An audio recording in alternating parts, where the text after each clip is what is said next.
Hello everyone, today we are going to start the chapter pollination. It is a fifth chapter of your science book. See here, flowers are the most beautiful part of a plant. It helps in the production of seeds and fruits.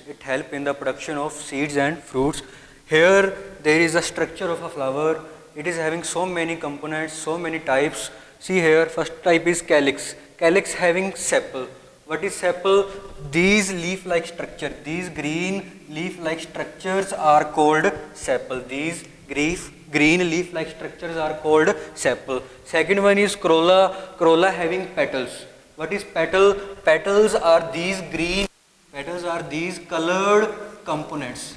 Petals are these colored components of a flower, that is called petals. It helps in the attraction of insects towards the flower, or you can simply say that it attracts the insects. After that, third one is androecium. What is androecium? Androecium is a male reproductive part. You know, flowers having two parts, one is male and one is female, or someone having only one also, that we will discuss later. Androecium, it is a male reproductive part of a flower. It is having anther and filament. What is anther? Anther having male reproductive cells that are called pollen grains. Anther having male reproductive cells that is called pollen grains. And what is filament? Filament is a tube that holds the anther. After that, see here, this is about the male part. Now it is a female part, that is called pistil, and it is also called carpel. It is known as pistil and it is also known as carpel. C-A-R-P-E-L, carpel.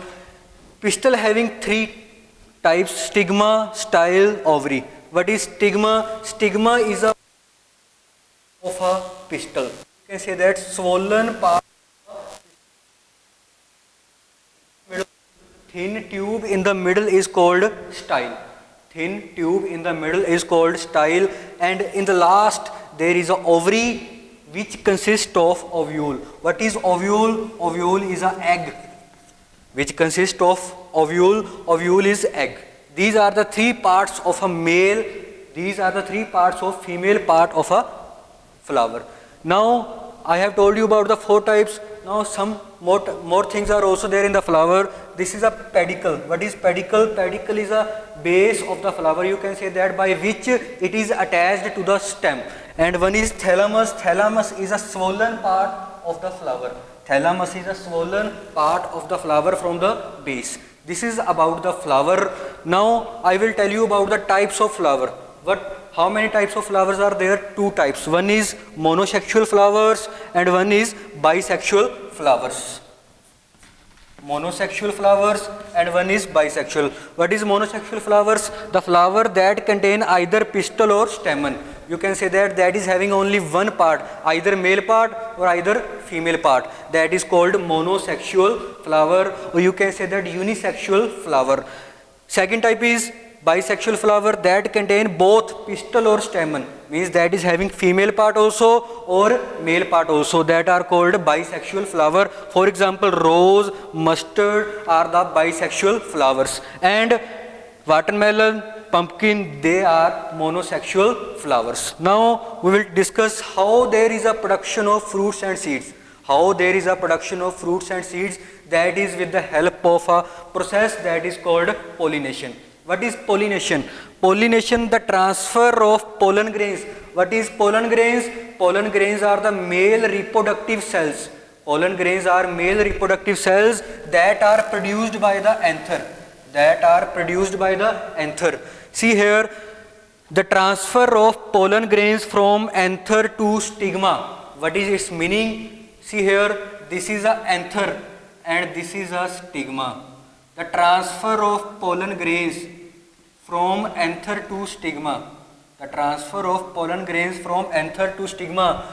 process is called pollination. The transfer of pollen grains from anther to stigma. Anther is a male part that consists of male reproductive cells that are called pollen grains. This process is called pollination. Pollination is of two types: self-pollination and cross-pollination. What is self-pollination? The transfer of pollen grains from anther to stigma of a same flower. And what is cross pollination? The transfer of pollen grains from anther to stigma of a different flower, of a different plant. The transfer of pollen grains from anther to stigma of a same plant or same flower, that is called self pollination. The transfer of pollen grains from anther to stigma of a different plant, that is called cross pollination. Self pollination occur in the pea plant and cross pollination occur in the rose plant or grass. This is about the pollination. What happens further in the pollination? That is called fertilization. As the pollen grains will reach to the stigma, then there is a formation of a pollen tube. There is a formation of pollen tube. This pollen tube will carry that pollen grains.